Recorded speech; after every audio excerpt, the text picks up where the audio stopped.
Assalamualaikum warahmatullahi wabarakatuh. Rahayu pemirsa wisata Nusantara, gimana kabarnya? Ketemu lagi bersama kami.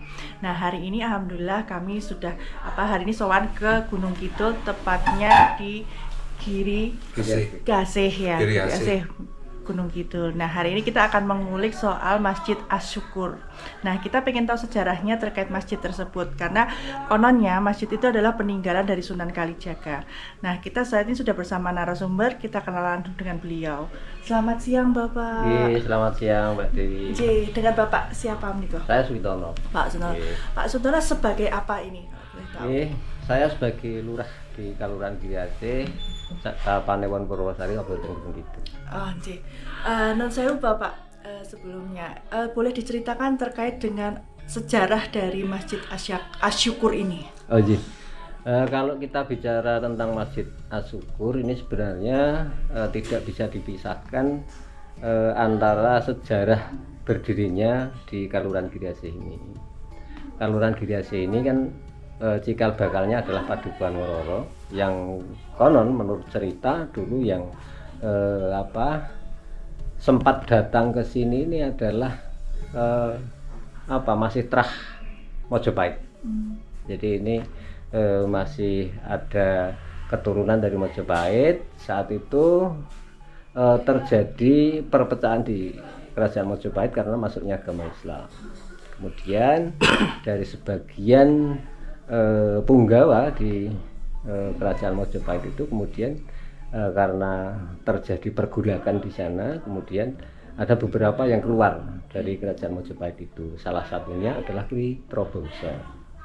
Gitu. Jadi Ki Trobongso itu kemudian berlari ke arah barat, salah satunya masuk di Kelurahan Giri Gasih ini. Jadi datang pertama di Wonoboyo, kemudian berjalan ke arah selatan ini, kemudian ada ketemu sebuah hutan. Sebuah hutan itu saat itu belum ada namanya, bahasa Jawanya disebut oro-oro ombo karena memang hutannya yang luas begitu itu, sehingga dari Ki Trobongso dan keluarga ini mereka menyampaikan bahwa ketika besok di suatu saat ini menjadi sebuah pemukiman dinamakan Ngororo. Itu. Nah, di mana datangnya Ngororo? Itu Ngororo itu ada sebuah rumah yang cikal bakal juga ini terletak di RT 1 yang sekarang ditempati oleh Ibu Arjo Wiono. Itulah dari situ kemudian istirahat di situ, dan setelah beristirahat melakukan aktivitas untuk memenuhi kebutuhannya, berjalan-jalan begitu, sehingga pada saat itu ditemukan sebuah titik sumber yang namanya Pego itu yang sampai sekarang alhamdulillah masih digunakan oleh masyarakat kami untuk pemenuhan kebutuhannya. Itu setelah di situ kemudian dibersihkan, kemudian dari keluarga tersebut ya karena saat itu pendatang yang mungkin tanpa bekal, sehingga apapun yang ada di situ ketika bekerja bakti itu ini ada sebuah tanaman berupa ubi hitam saat itu dibakar atau diapalah saat itu, kemudian digunakan untuk makan siang di sana. Ini kemudian berkembang setelah bermukim sementara di sana. Kemudian beliau Ki Trobongso ini mestinya melakukan aktivitas keluar terus di suatu tempat ini kok tiba-tiba menemukan sebuah bangunan yang mirip sebuah masjid, karena saat itu bangunannya kecil, terbuat dari kayu, semua dari kayu itu, terus ya bangunan tempo dulu seperti itu. Inilah setelah ditelisik ternyata ini adalah peninggalan Sunan Kalijogo. Jadi ada kaitannya memang terhadap Wali Songo itu, salah satunya adalah Kiai Sunan Kalijogo. yang pada saat itu mungkin itu pas penyebaran agama Islam di tanah Jawa ini, kemudian sempat transit juga di suatu tempat itu yang saat itu diberi nama oleh Kitrobongso itu Telasih. Telasih itu mengandung mana Tilase Isih. Nah, Tilase Isih itu apa? Ya itu bangunan bekasnya masih. Bangunan langgar atau sejenisnya masjid lah. Nah, di sana memang pada saat itu masih langka karena di situ sudah ada bata, sudah ada kayak gitulah, gerabah-gerabah sudah ada. Padahal di tempat kami masih, saya kecil sekitar tahun 70-an itu masih langka sekali berkaitan dengan bata itu. Kemudian juga ada apa, mahkotanya kenapa? Mustoko ya Pak? Ya, Mustoko itu yang sangat unik, dan pada saat itu memang masih angker juga ya, karena ketika ada yang main di situ kemudian melakukan aktivitas yang kurang baik itu pasti ada saja kemudian nanti semacam kesurupan atau ngoten niku. Ada saja ngoten niku. Nah, dalam perjalanannya memang kemudian masjid itu sudah tidak murni lagi karena ada pembongkaran, direnovasi begitu. Kami juga tidak tahu pada suatu saat ini akan diperhatikan oleh pemerintah terkait dengan budaya itu tadi, peninggalan sejarah itu, sehingga untuk keasliannya sekarang sudah tidak ada lagi. Cuman ada satu peninggalan kalau nggak salah itu mahkota tadi. Mustoko ya. Mustoko itu. Itu kayaknya itu.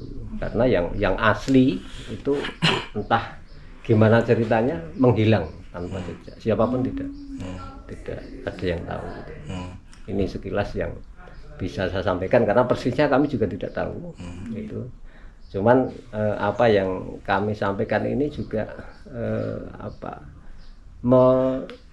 mendasar pada cerita-cerita turun temurun ya, cerita-cerita turun temurun ya. Nah, Pak, terus Sunan Kalijogo berarti juga menyebarkan agama Islam di daerah Giri Asih ini, Pak ya.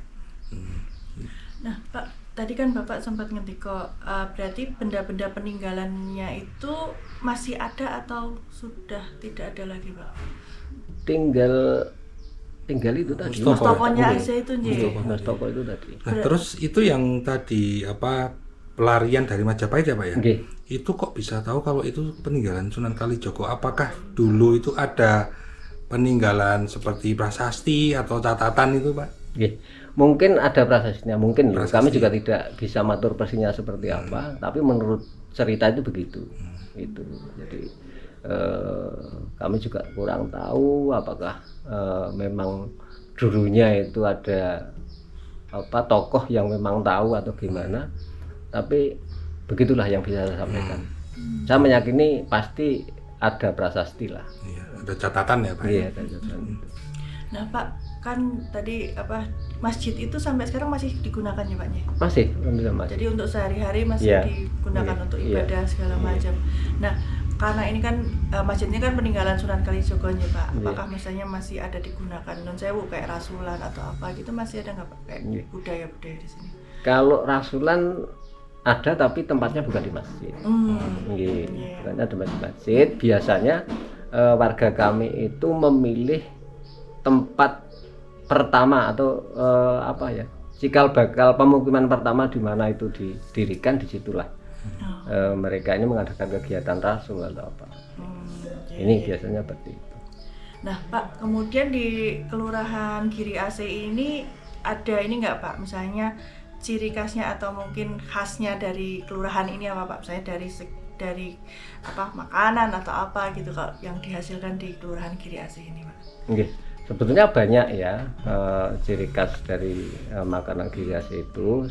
Contohnya makanan-makanan jadul yang dulu di Gunung Kidul itu kan terkenal dengan makanannya tiwul ya. Tiwul itu. Nah, sekarang pun sebetulnya masih ada, cuman belum bisa atau tidak diproduksi secara kontinu. Itu secara kontinu, padahal memang sebetulnya ini perlu dilestarikan juga gitu. Di samping memang sekarang susahnya menanam singkong karena ada ini serangan ekor panjang, monyet ekor panjang itu sehingga mengganggu aktivitas warga. Kemudian juga di makanan olahan itu banyak sekali, seperti emping melinjo, kemudian ada jeriping dari singkong, kemudian ada jeriping dari pisang, kemudian ada olahan-olahan makanan lainnya. Tapi lagi-lagi semua belum bisa diproduksi secara kontinu. Tapi pada suatu saat ada momen apa gitu, semua ditampilkan. Ya, semua ditampilkan. Jadi kalau kita melihat tampilannya, ya tidak nyangka kalau itu makanan yang bahan bakunya dari lokal, misalnya seperti waluh kemudian diolah menjadi kue basah dan sebagainya dan sebagainya. Tapi yang paling familiar di sini adalah emping melinjonya. Kalau harapan dari Bapak sendiri terkait pertanian di sini yang tadi Bapak cerita ada serangan dari monyet tadi, itu harapan ke depan apa Pak? Untuk pemerintah juga Pak? Oke. Sebetulnya kami mengharap kepada pemerintah ini untuk segera turun menangani ini. Namun demikian karena ini ada kontra terkait dengan regulasi ya, karena kan monyet ekor panjang ini termasuk hewan yang dilindungi. Ya, sehingga kami masih dilema gitu. Tapi sempat kami usulkan kepada kabupaten, bagaimana kalau sekarang ini digalakkan program seperti tahun 70-an lah. Karena tahun 70-an itu kan gencar-gencarnya diprogramkan transmigrasi penduduk ya. Nah, sekarang bagaimana kalau monyet ini juga ditransmigrasikan, kan justru akan lebih ramah regulasi gitu. Nah, solusinya seperti apa di warga masyarakat kami mulai mengalihkan cara pertaniannya. Sekarang yang tanaman pangan itu khususnya yang palawija itu hampir sudah tidak bisa panen lagi masyarakat kami. Itu sehingga satu-satunya harapan yang tanaman pangannya padi yang hanya 1 kali dalam 1 tahun bisa di ini. Kemudian untuk setelah padi apa?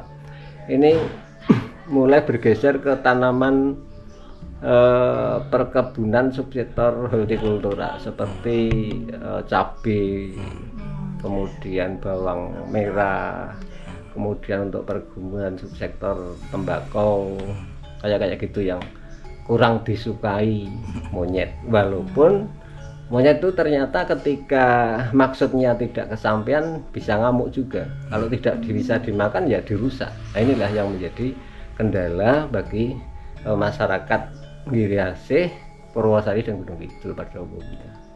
Ini jadi kami berharap pemerintah bisa hadir untuk bisa memberikan solusi kepada masyarakat Gunung Kidul. Pak, mungkin terkait tadi ya Masjid Asyukur tadi ya, itu luasnya berapa ya Pak kalau boleh tahu? Duh, kalau luasnya sekitar 500-an meter persegi. 500-an. Kalau nggak salah begitu. Pak Lurah, matur nuwun sangat untuk waktunya, informasinya. Sami-sami. Sehat, berkah selalu. Amin ya rabbal alamin. Dengan doa yang sama gitu. Amin. Memberikan kesehatan, umur panjang dan kemudahan. Amin. Nah, pemirsa Wisata Nusantara, kita sudah tadi berbincang-bincang dengan Pak Lurah di Giri Asih, Purwosari, Gunung Kidul. Ikuti terus perjalanan kita. Matur nuwun. Wassalamualaikum. Rahayu.